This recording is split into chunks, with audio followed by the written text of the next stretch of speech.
Selam dostlar, Uzak Sanat'ta Sil Baştan Yazarlık serisinde 7. videodayız. Bugün gerçek denen şeye şöyle bir dokunalım istiyorum ama güzel bir dokunuş olsun istiyorum. Hadi başlayalım. Yazmak isteyen her insanın hemen yüzleştiği, ne yöne ve neye göre dümen kıracağına karar vermek mecburiyetinde kaldığı bir okyanus ortası vardır. Soruyorum. Babasının çapkınlıklarını yazmak isteyen fakat annesinin ve akrabalarının böylece her şeyi öğreneceğinden endişe ettiği için çareler arayan biri ne yapabilir? İlgili herkesin ölmesini mi bekler yoksa kurmaca bir dünya yaratmak yoluna mı başvurur? Yoksa vaz mı geçer? Ya aynı ikilem annesinin maruz kaldığı şiddeti anlatmak isteyen birine aitse ve o biri gerçeği olanca çıplaklığıyla ortaya koyacak bir eserin ancak işe yarayacağına inanıyorsa? Sonuçlarını göze alabilir mi? Yazacaklarınız hem sizin hem de başkalarının özel hayatına dokunuyor, birilerini tehlikeye atıyor veya rencide ediyor, üstelik ufak bir ima bile yakınlarınızın gözünden kaçmayacak gibi duruyorsa?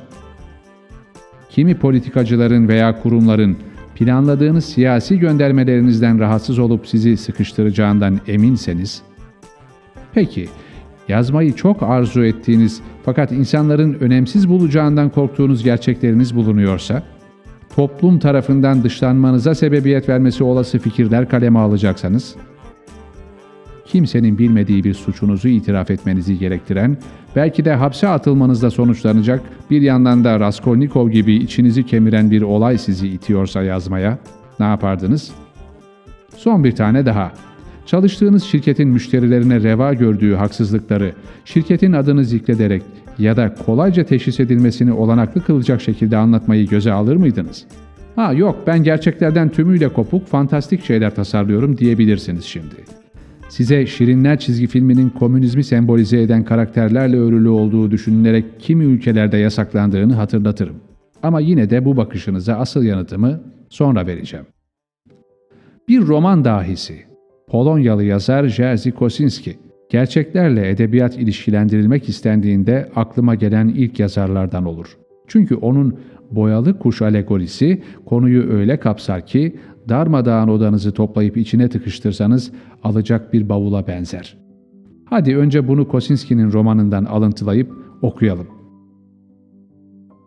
Bazen günler geçer, Ludmila görünmezdi.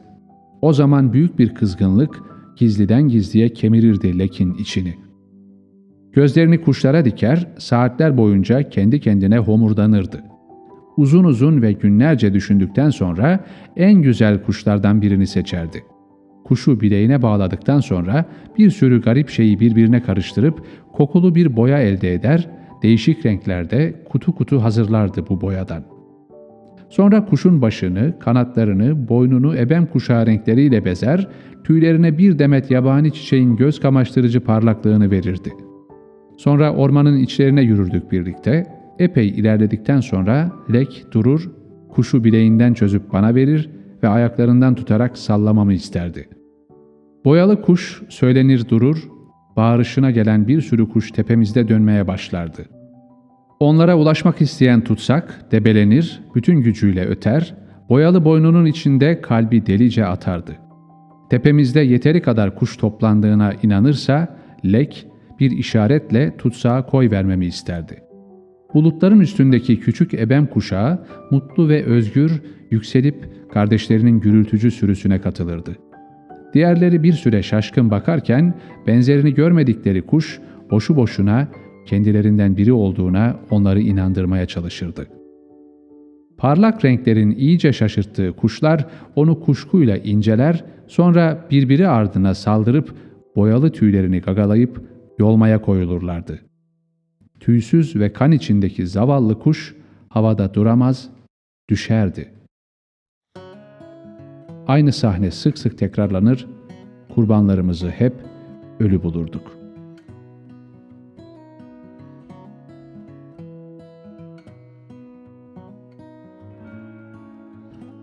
Kosinski'nin böyle anlatıp romanına da isim yaptığı boyalı kuş alegorisi aslında kendi göğsüne takılı bir kader nişanesidir. Çünkü Avrupa'da Hristiyanlıkla boyanmış bir Musevi, dile getirdiği gerçeklerle karalanmış bir yazardır.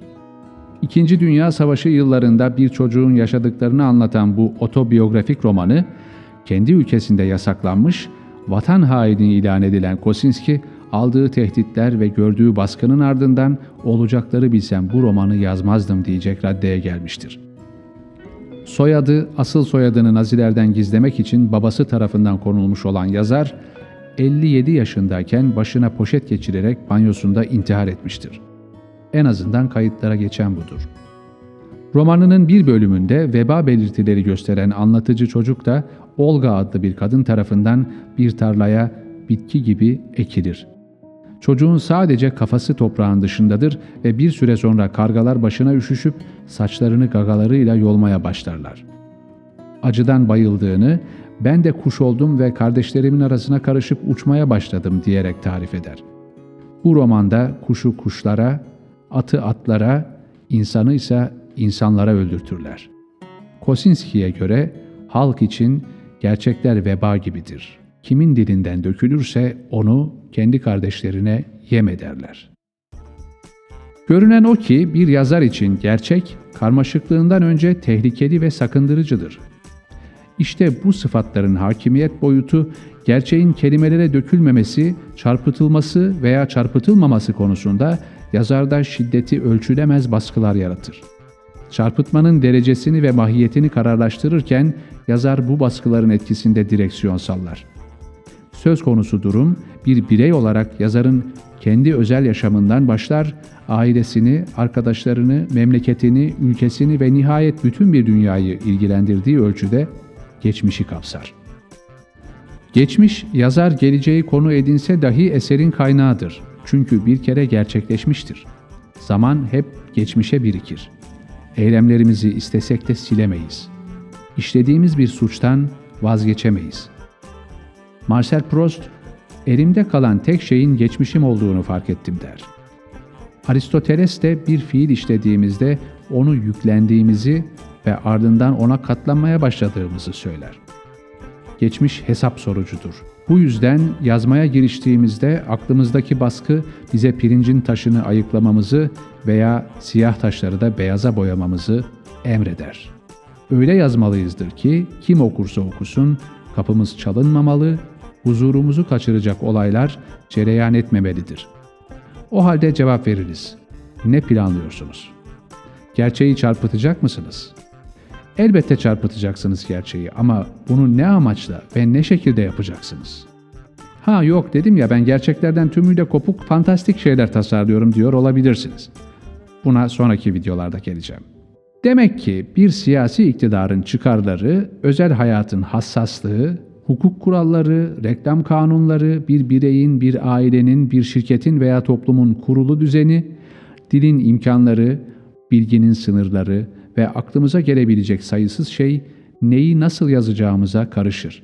Baskılar karşısında bir noktada mutlaka yenik düşeriz ve bu dünyada gerçeğin arzını azalttığı için gerçek kıymetlidir. Bilinçli veya bilinçsiz çarpıtmak kaçınılmazdır ve her eser yazarın çarpıtmalarının bir sonucudur. O halde mutlak bir özgürlükle kalem oynatmak imkansız ise de yazarı şahsına özgü bir değere kavuşturan en temel şey eserinin baskılar karşısındaki seçimleridir.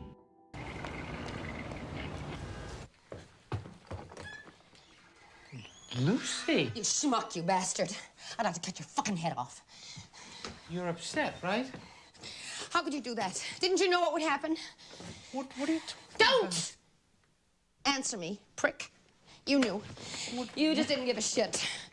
Look, why don't you take your coat off for a second and just... How could you write that book? Huh? Are you so selfish? You're so self-engrossed, you don't give a shit who you destroy. Yes, you I can told remind our you. whole story. All the details. You gave me away to my sister. Marvin's left me. He's gone. Hey, I was loosely based on us. Don't bullshit me, motherfucker. Who do you think you're talking to? One of those retarded talk show hosts? I lived through it with you, okay? I know how loosely based it is. Hey, what are you telling me? way that your blind grandmother caught us fucking one day? Never. No, of course, you made a few stupid exaggerations, or, as the critics say, inspired comic flights. But Jane recognized it. Well, you'd have to be sub-mental not to. And Marvin was crushed. Jane suspected us. I can't tell you how long. Yeah, I know, and I denied it. And now you've gone and confirmed it all for her. I mean, big fucking deal. You made Leslie shorter. Big fucking deal. But it's all here. The poor schmuck country doctor, the violinist, her younger sister in Connecticut cheating with her husband. The picture window, for Christ's sake. Cruel observations about Marvin with his barbecue and his chef's hat. And of course, Jane, or as you pathetically disguise her, Janet. Here it is. It was not simply that Leslie had become numbed with the inane spate of leaden perceptions that passed for wit for Marvin. It was not even the image she shared wickedly with Ken of Marvin's flaccid, microscopic member jiggling up and down as he bounced naked on tiptoes across the rugless, icy floor of their Connecticut home to close the storm windows.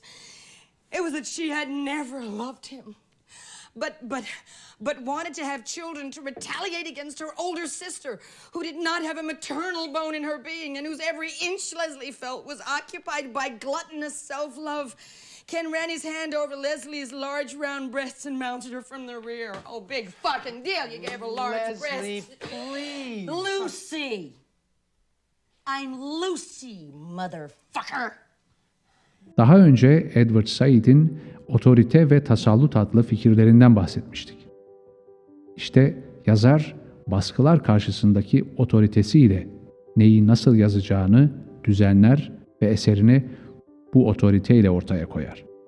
Yazar için gerçek önemli olduğuna göre gerçeği nasıl konuşabiliriz? Eskiden beri insanların bir şeyi anlamak istediklerinde yaptıkları en iyi şey sınıflandırma olmuştur. O sebeple gerçeği sınıflandırarak anlamak en iyi yöntemlerden biri olabilir. Gerçeği sınıflandırabilir miyiz? Ne dersiniz? İşte bir sonraki videomuzun konusu tam olarak bu. Sizler de gerçeği sınıflandırmanın yollarını arayabilir, benim yaptığım sınıflandırmayla sizinkini karşılaştırabilirsiniz. Bir sonraki videoda bu sınıflandırmayı birlikte yapalım. Şimdilik hoşça kalın. Görüşmek üzere.